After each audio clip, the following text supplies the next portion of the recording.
Esta é mais uma produção da Federação Espírita Pernambucana, para você que curte podcasts. Muito bem, muito boa tarde, meus queridos amigos, meus irmãos e companheiros, inclusive de outras datas. As minhas datas são sempre assim, bastante do passado.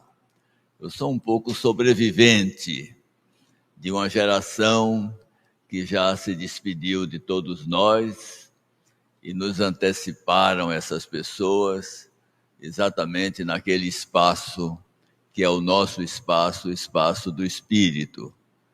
E logo, logo, eu estarei também sendo despachado para essa região magnífica, onde nos glorificamos pela condição de nos sabermos espíritos e ainda vamos ser, como dizem os nossos amigos espirituais, muito surpreendidos, porque tudo quanto conhecemos a respeito do espiritismo ainda não é tudo que nós vamos encontrar quando abrirmos os nossos olhos, despertarmos a nossa consciência para a casa fixa, a casa em que moramos, em que nos demoramos muito mais tempo, que é o espaço espiritual. Eu não tenho, meus queridos amigos, a pretensão de deixar aqui uma biografia completa, uma história completa do médium Peixotinho. Realmente isso aí seria tarefa para um seminário, para algumas reuniões.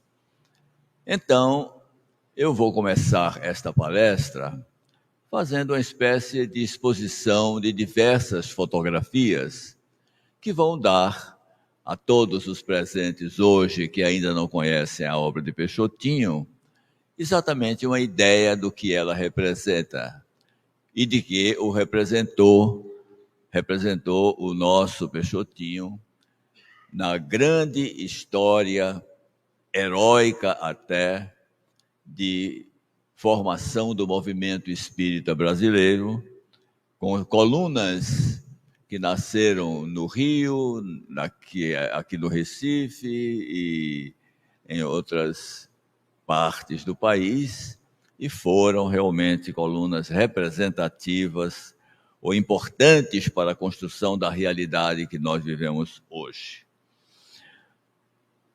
Me desculpem também porque falando de uma pessoa que foi meu sogro, é avô dos meus filhos e mãe de minha mulher, que está aqui presente, avô de um dos meus 6 filhos, que está também aqui presente, eu inevitavelmente vou falar um pouco de mim, porque eu integro esta família, ou sou, vamos dizer, conhecido nesse âmbito, desde o ano de 1957.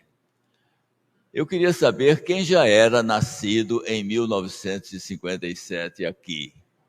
Ah, olha, já eram nascidos? Então são meus coleguinhas ainda meio que distantes. Mas eu estou exatamente em casa, num dia qualquer do ano de 1957, e recebo um convite de Inácio Pimentel Filho, que era o presidente do Grupo Espírita de Djalma Farias, que fica aqui nas imediações, e me convidando a ir à sua casa, porque ele iria receber um médium do Rio de Janeiro, que eu gostaria muito de conhecer.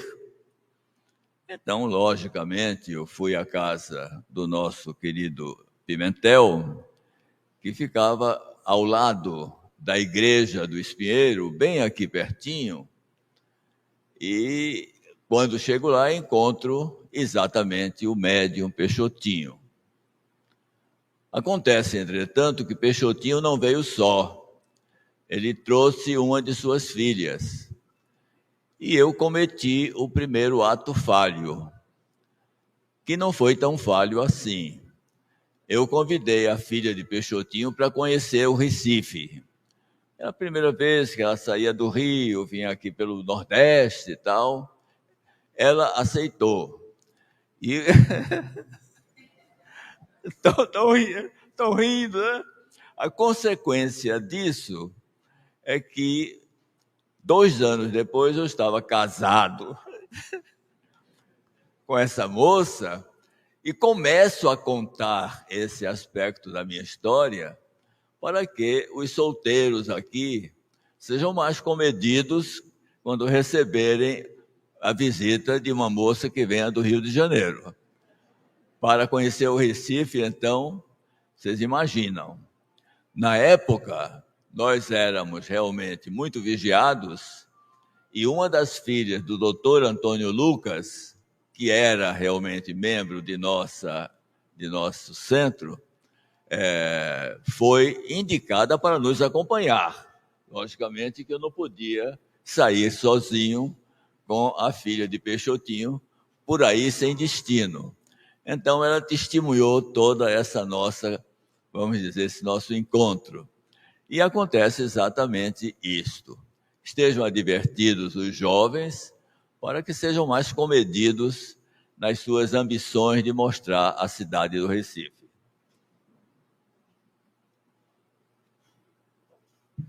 E lógico, como não tenho condições de apresentar, né, num horário de 1 hora apenas, vamos dizer, toda a vida de Peixotinho, toda a sua atuação, exatamente como um dos pilares sobre os quais se construiu o atual movimento espírita. Muito interessante que muitas figuras tradicionais, inclusive aqui pernambucanas, fazem parte deste momento inicial do espiritismo, um momento de grande heroísmo, inclusive. Mas houve 3 pilares que consideramos fundamentais. O primeiro pilar, todos nós conhecemos, o nosso Chico Xavier, que expandiu admiravelmente a literatura espírita com contribuições notáveis que, afinal de contas, transformaram a nossa pátria ou deram uma ideia do que será a pátria do Evangelho, coração do mundo, pátria do Evangelho, onde o Espiritismo mais se expandiu. Então, Chico Xavier é o pilar fundamental desta grande obra, e tivemos 2 pilares muito interessantes. Um deles foi o de Peixotinho, com toda a humildade dele, porque é realmente um exemplo marcante de pessoa humilde. Eu conheci o que é um homem humilde a partir do meu conhecimento com Peixotinho. Porque você fala de humildade, pensa que humildade está, vamos dizer, à venda em qualquer esquina? Não está, não. São poucas as pessoas realmente humildes. E ele me impressionou logo no começo exatamente através desse aspecto admirável. Pois bem, então, ele era médium de efeitos físicos, uma modalidade realmente da mediunidade que exige muito das pessoas. Teve uma infância realmente que foi um verdadeiro teste, porque afinal de contas ele sempre conviveu com os espíritos e sempre suscitou dúvidas. A família, inclusive, meio espantada com ele, o matriculou num seminário, porque ele era muito voltado para essa parte espiritual. Então a família quis que ele fosse o padre da família. Mas logo que ele conseguiu, ele saiu do seminário, porque não era realmente o lugar que ele pretendia, em que pretendia se fixar. E então viveu uma infância e uma adolescência toda realmente cheia de grandes histórias, que eu não vou nem contar aqui, porque vocês conhecem mais ou menos essas histórias nas biografias de Chico Xavier, de Divaldo Franco. Então, ele é um dos pilares exatamente porque aquilo que começa a ser revelado pela literatura produzida através da psicografia de Chico Xavier, era positivado nas reuniões de materialização. Porque quando lemos a coleção Nosso Lar, de André Luiz, nós entramos em contato com uma realidade espiritual que não estava expressa antes em grande número de livros. Então, era necessário que houvesse uma espécie de constatação. Ainda hoje, por exemplo, assistindo a algumas reuniões ou lendo algumas obras de André Luiz, nós temos a perfeita percepção que muitos daqueles experimentos são registros feitos através de reuniões de materialização propiciadas pela presença do médium Peixotinho. Porque nós participamos de algumas e temos realmente o sentimento de como essas reuniões transcorriam. E vemos na obra de André Luiz muitos aspectos, inclusive nomes, como o nome de Garcês, que é um orientador desses trabalhos na pátria espiritual, que ainda são mantidos exatamente na literatura produzida de André Luiz, né, produzida pela psicografia do nosso querido Chico Xavier. Então, era necessário que houvesse esse testemunho.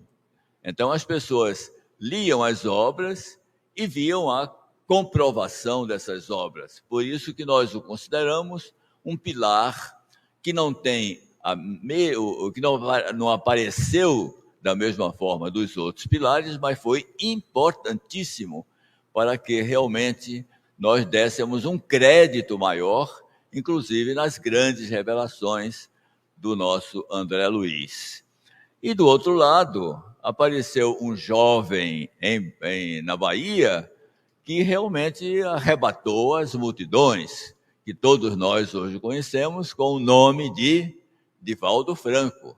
Este era o arauto, esse ia adiante de todos, anunciando realmente o espiritismo pelo Brasil e pelo mundo, porque nós encontramos vestígios da presença de Divaldo em qualquer lugar do mundo onde exista uma iniciativa qualquer estimulada pelo espiritismo. Então, lógico que nós não podemos dar uma ideia exata do que foi a obra de Peixotinho. Vamos começar mostrando algumas fotografias para ver se com essa ilustração modesta nós podemos dar uma ideia mais interessante do que foi a obra de Peixotinho. Aqui vemos, por exemplo, uma fotografia onde nós encontramos Chico Xavier, uma senhora que esteve presente a uma reunião de materialização realizada lá em Pedro Leopoldo, onde ainda residia o nosso Chico Xavier, o Peixotinho, que está junto dessa senhora, um parente de Chico Xavier, e o senhor Jacques Aboab, que era um dos fundadores do Grupo Espírita André Luiz, do Rio de Janeiro. Porque em determinado momento de sua trajetória, Peixotinho, que fez carreira no Exército, foi transferido de Macaé, uma cidade que fica no litoral norte do Rio de Janeiro, para a cidade do Rio de Janeiro, então capital da República. E quando ele chegou à cidade, então os espíritas se mobilizaram e, para abrigar a mediunidade de Peixotinho, criaram o Grupo Espírita André Luiz, não sem razão, exatamente para que as obras de André Luiz fossem conferidas, vamos dizer, nas reuniões de Peixotinho.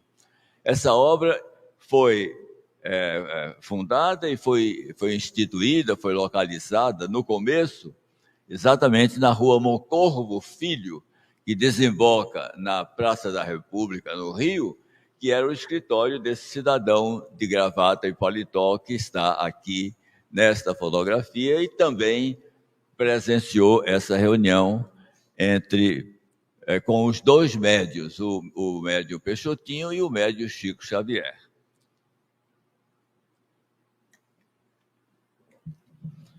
Essa é a minha sogra. Eu tenho a sorte de ter ganho, com essa história toda, uma sogra bonita, que aqui para nós. Ou vocês não acham essa, né? Conhecida como Baby Peixoto. Realmente um anjo na vida do nosso Peixotinho. Esposa, mãe de 9 filhos, exatamente, e filhos criados com a carreira no Exército. Peixotinho era muito transferido e, na verdade, ela pegava os filhos todos, ia para todos os lugares. Uma pessoa admirável. Nós temos, inclusive, uma obra em que apresentamos o perfil de nossa querida Baby. Aqui uma fotografia, acho que foi exatamente desse período, com Peixotinho, junto de uma pessoa que a gente não identifica bem, minha mulher quem identifica, Chico Xavier com a filha mais moça de Peixotinho no braço, né? Vejam como havia uma convivência grande entre Peixotinho e Chico, e Dona Baby, a nossa Baby Peixoto, de que eu acabo de falar. Aqui outra faceta de Peixotinho que eu quero realmente, vamos dizer, revelar para vocês.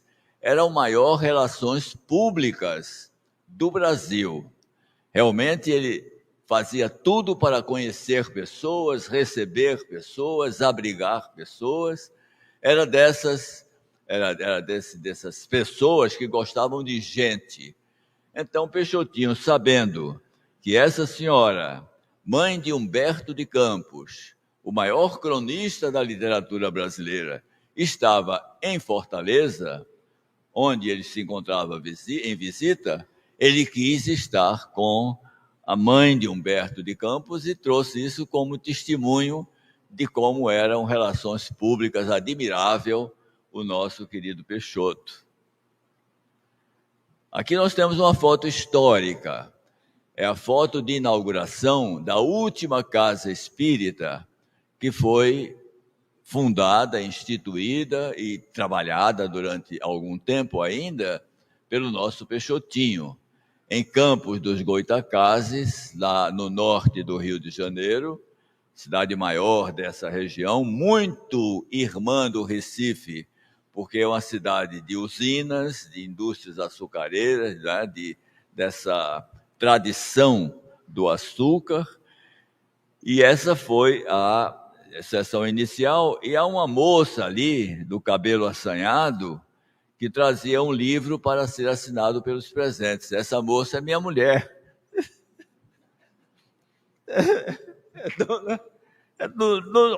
Dona Joana, que pede perdão por estar com os óculos escuros, porque ela está recém-operada de catarata. Então, pede perdão lá ao povo para não pensar que eu estou dando uma de matuta aqui no... Não tem problema. Podia ser que nós também recebemos e reconhecemos os matutos. Aí a primeira e única vez que eu vi Peixotinho assumir uma tribuna foi exatamente na inauguração dessa casa espírita, que foi construída no quintal da residência de Peixotinho, nessa cidade de Campos, que foi a sua última residência aqui no planeta. Então, pode passar essa aí. Aí temos uma fotografia que foi feita dentro de uma engenharia que hoje nem seria necessária, mas na época nós não tínhamos instrumentos, não tínhamos tecnologia ainda, e as fotografias, sobretudo para captar imagens desse tipo, eram feitas mediante um trabalho de orientação direta dos espíritos, feito esse trabalho pelas pessoas encarnadas, logicamente, inteiramente no escuro, porque não podia haver luz onde houvesse manifestação de ectoplasma, porque a luz derrete o ectoplasma e, em determinado momento, o espírito dizia, liga. Então havia aquele flash rápido, exatamente para não prejudicar tanto o médium, porque aquele ectoplasma é matéria que é liberada pelo próprio médium e depois retorna para ele no momento de reconstituição de suas forças que ele faz depois da reunião. Então, eram os espíritos, muitas vezes se materializavam inteiros. Nós víamos a pessoa, distinguíamos o homem da mulher, logicamente, e víamos todos. Às vezes, exatamente para usar menos ectoplasma, materializava-se com definição apenas uma parte, não é? Então, era algo que precisava ser mostrado, porque muitas pessoas, vendo fotografias desse tipo, imaginam até que teria havido alguma montagem aí. Mas são raras as fotografias exatamente pela dificuldade de se operar na época, não é? Lá pelos anos 40, início dos anos 50, era difícil realmente você ter esse material avançado que nós temos hoje num simples celular, não é? Que nós batemos fotos boas em qualquer lugar e em qualquer condição. Então, mais um. Isso aí é outra fotografia interessante, com um detalhe.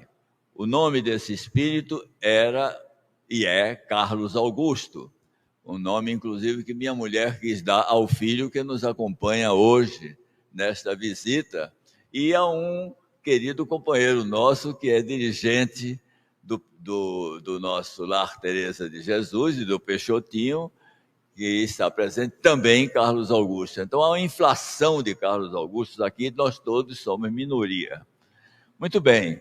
Então, nós colocamos na hora, porque quase todas essas fotografias foram resgatadas de um álbum de fotografias, e quando eu fiz esta obra aqui, que eu estou deixando 3 na presidência aqui da Federação, para eles fazerem o que for decidido em relação a esses 3 livros, quando eu fui escrever esse livro, então eu dispus desse álbum que foi organizado pelo próprio Peixotinho. Então, eu coloquei um retratinho que encontrei nesse álbum, exatamente para que houvesse a comparação a quem lesse o livro, e agora vocês estão verificando aí, entre a fisionomia que aparece naquela onda de ectoplasmas, figurando uma pessoa, e a fotografia do menino. Aqui outra materialização interessante de um espírito, inclusive, que se relaciona conosco ainda hoje, Ana, também a mesma coisa. E interessante que aqui nós vemos uma das camas que estão preservadas no Museu de Chico Xavier, que ainda existe lá em Uberaba. É uma cama patente, antiga, havia 2 camas, uma do lado, outra do outro. Quando os 2 estavam juntos, cada um realmente ocupava uma cama durante as reuniões de materialização. Isso aí é outro trabalho também que nós chamamos de pneumapictografia.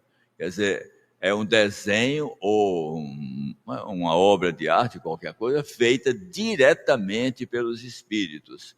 O material necessário à pintura era colocado na cabine, onde o médium estava realmente num repouso, num transe profundo, e onde os espíritos faziam uma espécie de laboratório.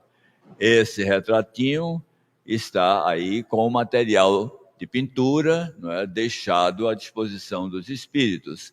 E se trata de Araci, que foi a segunda filha de Peixotinho. O primeiro realmente foi homem, Gilbert.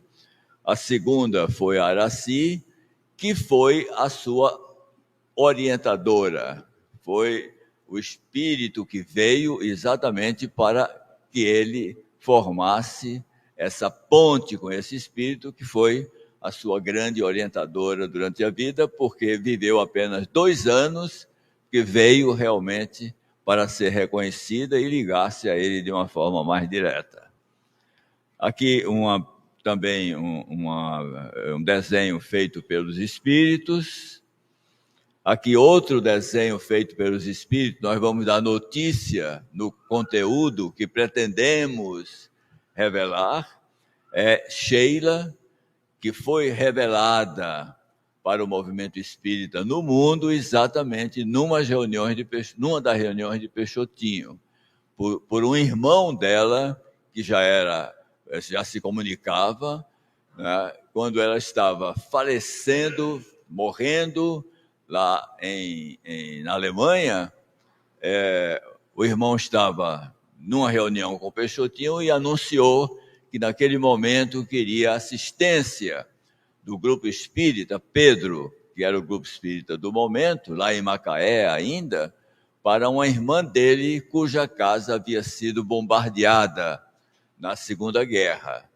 Então ela estava realmente morrendo e o irmão espírito veio solicitar a assistência da reunião exatamente para esse desencarne. Veja como a mente, não é? A consciência espírita que nós temos nos expande, porque um acontecimento específico lá numa cidade próxima de Berlim é repercutido, não é? E tem a assistência de uma reunião espírita aqui no Brasil, no Rio de Janeiro. Então, aparece Sheila e hoje todos nós conhecemos o espírito Sheila, que é uma das orientadoras, colaboradoras das casas espíritas. Aqui é Zé Grosso, que ele prefere aparecer na sua imagem de um nordestino, né? E esta era a forma como sempre aparecia nas reuniões e ainda aparece nos dias de hoje, comparece muito às nossas reuniões. É um espírito que era encarregado sempre de manter a harmonia do grupo. Então ele faz quadrinhas e comunicações assim mais leves, exatamente para manter a concentração do grupo que está apoiando a reunião. Porque numa reunião dessas, todos os presentes colaboram. Não há material retirado apenas do médium. Há toda uma, vamos dizer, preparação, e nós não podemos assistir a essa reunião depois de termos fumado, bebido, nada disso. Havia, e como há ainda hoje, um regime de a pessoa se abster de qualquer tipo de vício, não é? Então aqui um espírito chamado Icléa, também um nanquim muito bem feito, não sei como é que chama isso. E é a última? Não.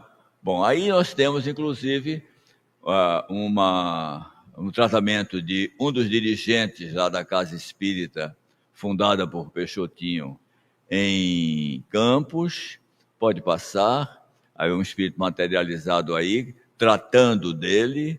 Isso está num depoimento que o filho dele, que era procurador da Prefeitura de Campos, realmente foi dado e registrei nesse livro. Pode passar. Aqui um documento importante, meus amigos. Em 1952, quando não estava ainda disponível a tomografia, nós temos uma tomografia computadorizada lá na cidade de Campos. Não se conhecia tomógrafo ainda. E é um documento importante que está em nosso livro e que se oferece naturalmente ao estudo das pessoas que se interessam por conhecer melhor o espiritismo. Aí uma outra fotografia da mesma tomografia. E aqui, então, os slides que nós preparamos. Eu tenho apenas pouco mais de 15 minutos para dar uma ideia a vocês de uma série de informações importantes. A primeira delas importa para todos nós. e está exatamente na contracapa do livro, acho que Evolução dos Mundos, não. Nos Domínios, não. Acho que Missionários da Luz, talvez. Você encontra exatamente esse registro, né? Missionários da Luz, exatamente. Se houvesse perfeita compreensão geral, olha o que é o fenômeno da materialização. Se houvesse completa, perfeita compreensão geral, respeito aos dons da vida, e se pudéssemos contar com valores morais espontâneos e legitimamente consolidados no espírito coletivo, olha, valores morais espontâneos, não é aquilo que a gente faz para agradar ou para mostrar que somos moralizados, não. É aquilo que se faz de uma forma legítima, aquilo que representa a própria personalidade da pessoa. Então, se houvesse tudo isso, as manifestações espíritas, com aparecimento de espíritos e fenômenos de efeitos físicos, seriam as mais naturais possíveis. As mais naturais possíveis. Sem qualquer prejuízo para o médium e assistentes. Exatamente, porque essa doação era feita num nível de tanto equilíbrio, de tanta homogeneidade, que os danos que a utilização dessa substância produz, às vezes, no médium, não realmente se observariam. Nós temos, meus amigos, na nossa vivência espírita, registro de fenômenos desse tipo, de manifestações de espírito, aparecimento, surgimento, conversa, contato de espíritos. Temos uma na Casa de Saúde Espírita, que foi o Hospital Espírita João Evangelista, que era um serviço social do Instituto Espírita João Evangelista. Foi exatamente uma instituição onde nós começamos a frequentar e a estudar e a compor realmente uma equipe espírita, localizada aqui na rua Santo Elias, 288, neste bairro do Espinheiro, né? E havia, essa instituição mantinha o primeiro e talvez único hospital espírita já havido no Recife, que realmente distribuía benefícios de todo tipo e extraordinários. Minha mãe foi colaboradora desse hospital e minha tia também foi colaboradora desse hospital. Minha tia, chamada Leonor, estava de plantão num dia de domingo ou feriado, quando apareceu um cidadão com todas as características de médico. Apresentou-se como médico e disse que queria conhecer o hospital, mas tinha pouco tempo para isso. Ela, então, com muita cautela, mas tendo a consciência de que se tratava de um médico, mostrou a ele todo o hospital. Ele falou com algumas pessoas que estavam, inclusive, internadas, que tinham sido operadas naquele dia, né? Aproximou-se das pessoas. Depois de uma visita que demorou quase meia hora, ele então disse: agora eu preciso ir embora, tenho muita pena, gostaria de ficar um pouco mais, etc. E então deixou o nome dele, tudo, e despediu-se. Minha tia então foi correndo para o telefone avisar a presidente da instituição que havia essa visita, ou tinha tido essa visita, e que ela cometeu realmente uma irregularidade, porque essa visita tinha de ser autorizada, já que entrou pelo hospital todo, pela direção. Ela disse: eu quero que a senhora conheça isso, porque, afinal de contas, eu descumpri uma ordem da casa, mas ele tinha pressa e eu senti que era médico. Então, a dirigente pergunta: como é o nome desse médico? Então, ela disse o nome Ela disse, mas ele foi o meu pediatra. Então, ele tinha sido pediatra dirigente da instituição. E realmente só se admitiu que fosse um espírito porque realmente desapareceu muito fácil assim. Não houve um carro, uma coisa, ele desapareceu. Somente aí é que perceberam que realmente tinha sido um espírito. Então vocês veem, por quê? Estava no hospital espírita, um ambiente realmente compatível, e foi fácil haver essa manifestação que seria constante em nossa vida se nós fôssemos pessoas mais harmonizadas. Aqui é uma cartinha de Ivone Pereira do Amaral para a família, no dia seguinte ao falecimento de Peixotinho, que se deu no dia 16 de junho, hoje faz 58 anos, lá na cidade de Campos.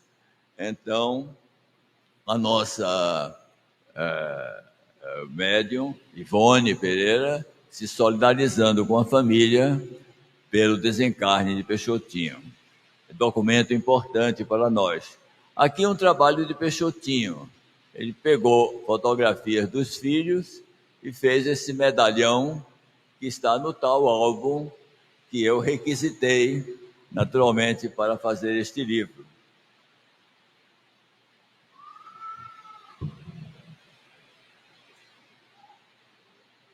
Um abraço entre ele e Chico Xavier. Acho que Chico nunca conseguiu dar uma risada tão aberta. Ele deve ter contado uma piada de caserna e Chico então deu uma gargalhada e esta fotografia está no memorial que nós temos lá no Peixotinho, com o registro da vida de Peixotinho, que é interessante ser conhecido por quem nos visite qualquer dia. Pronto, então, agora nós temos depoimentos. Porque se eu estou fazendo um documento da vida de Peixotinho, eu precisava de depoimentos de pessoas que estiveram presentes com ele, né? Pessoas que estiveram presentes na vida dele. Então, Gilberto Pérez Cardoso foi quando criança, foi evangelizado lá nessa casa espírita. E hoje é médico no Rio de Janeiro, com um escritório no Catete, professor da Universidade Federal do Brasil e professor de medicina. E ele, então, tem realmente testemunhos notáveis num livro que está à disposição de todos e agora está também no nosso livro. Então, ele fala aí exatamente da multiplicidade da mediunidade de Peixotinho, que não foi apenas de efeitos físicos. Ele era receitista. Há um testemunho notável de uma farmácia de homeopatia que havia na cidade de Macaé e vendia apenas 5 ou 7 títulos. E durante a mediunidade de Peixotinho, que começou lá pelo ano de 1936, essa farmácia foi se enriquecendo de novos títulos que eram receitados através de Peixotinho, né? As pessoas me contavam que tinham até um certo receio, porque ninguém conhecia ainda aquela substância. Pela primeira vez ela aparecia, né? E então essa farmácia tinha de importar isso. E depois de um determinado tempo, essa farmácia já tinha 700 títulos, 700 substâncias, já podiam ser manipuladas lá, exatamente pela revelação, pelo apoio que a mediunidade de Peixotinho, nesse aspecto de receitas, realmente constitui também um pilar construtivo do movimento espírita nacional. Então, pode passar. Aí é uma coisa interessante, que é a primeira experiência, a primeira pesquisa laboratorial do ectoplasma, realizado exatamente por um médico chamado Roberto Silveira, que era também ligado à Universidade Federal do Brasil e que realmente conseguiu fotografar uma molécula do ectoplasma e estudar a sua constituição. É um documento extraordinário para as pessoas realmente entenderem o que é o ectoplasma, que não é uma invenção, não é uma coisa do outro mundo, é realmente uma substância que é liberada pelo médium de efeitos físicos, e nesse aspecto a mediunidade de Peixotinho também foi muito fértil, dando esse apoio extraordinário. Ainda hoje é uma coisa interessante para conhecerem, para, vamos dizer, serem informados da ética dos espíritos, é que quando essa modalidade, não é, de medicação foi assumida pela academia, pelas universidades, passando a haver, inclusive, médicos homeopatas, o que foi que fizeram os espíritos? Deixaram de receitar, exatamente para prestigiar a descoberta feita pela ciência, porque o espiritismo é ciência e realmente tem de agir, né, com os elementos conhecidos, porque sendo ciência não pode desconhecer a ciência.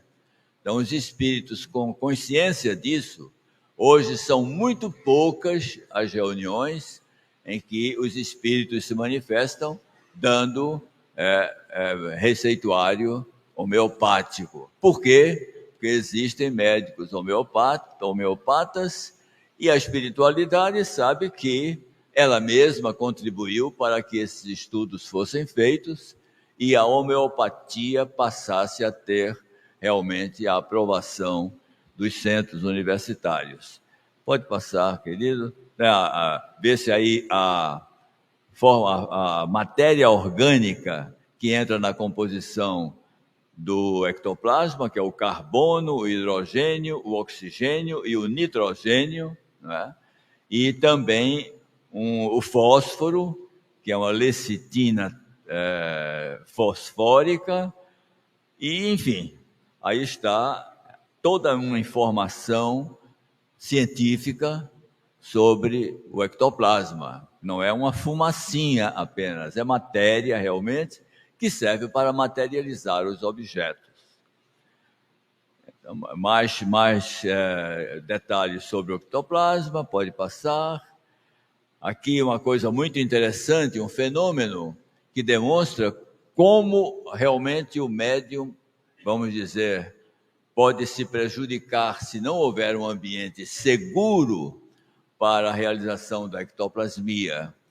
Há esse depoimento do pai desse médico de que eu estou falando, que era um dos diretores da instituição formada por Peixotinho, que é o Grupo Espírita Araci.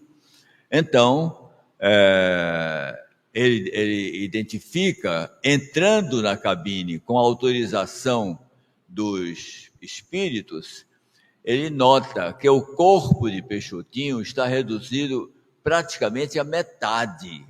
Quer dizer, havia tanta expansão, foi retirado tanto material que ele murchou. E isso aconteceu durante a vida. Peixotinho terminou bem mais baixo do que era antes, não é? Inclusive com a curvatura que demonstra um desgaste físico irreversível, e desencarnou com 60 anos de idade, não é isso? 61 anos de idade. Então vejam, com 61 anos de idade, eu subia de ré essas escadas, não é? Que realmente estava muito moço. Ele com 61 anos partiu, não é? Vítima de um enfisema pulmonar grave, que ele tinha realmente sem nenhuma, vamos dizer, etiologia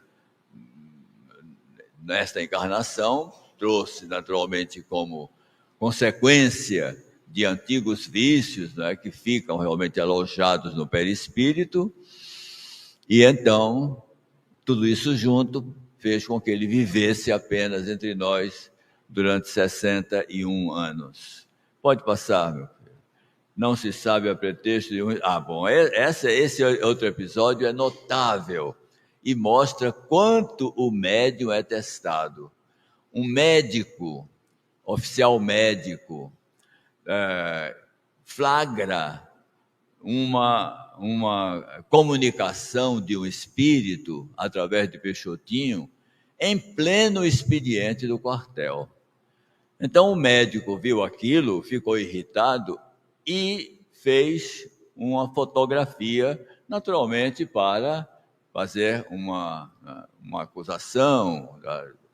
Era um ato que não integrava as suas atribuições, né? E os espíritos ficaram tranquilos. Quando o espírito realmente ausentou-se, Peixotinho botou para morrer, né? Então, antes de se ausentar, o espírito dirigiu-se ao médico e disse: agora o senhor tem a responsabilidade de tomar conta do médium, que ele foi agredido, né? E se não houver uma assistência rápida e efetiva, ele pode desencarnar. E foi embora o espírito. O médico, então, ficou convencido de que não era uma coisa, apenas um testemunho, porque no ambiente de quartel as pessoas, né, Peixotinho não dizia a todos que era médium e tal, mas afinal de contas descobriam, e né, os espíritos então tiveram realmente essa licença de realizar esse tipo de intervenção sem nenhuma preparação e no ambiente sem preparação.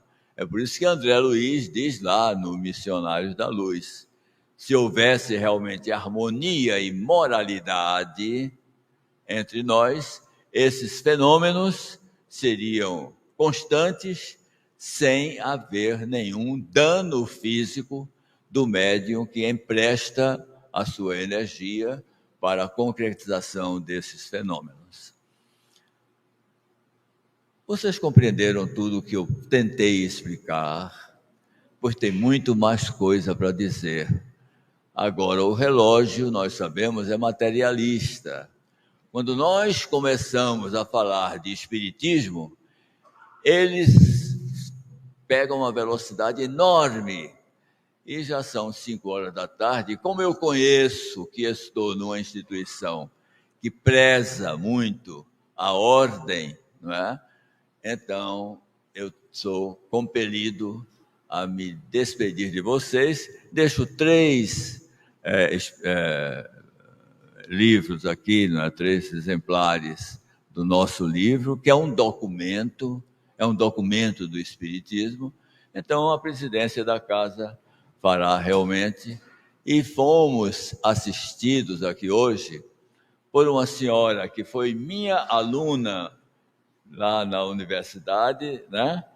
E um cidadão que se chama Edson Caldeira. Vocês conhecem? Filho de Edson Caldeira, ex-presidente desta casa. Então, fiquei muito feliz de conhecê-lo, porque não o conhecia ainda. Mas espiritismo é isso. É uma família grande que nunca se dispersa. Estamos sempre juntos.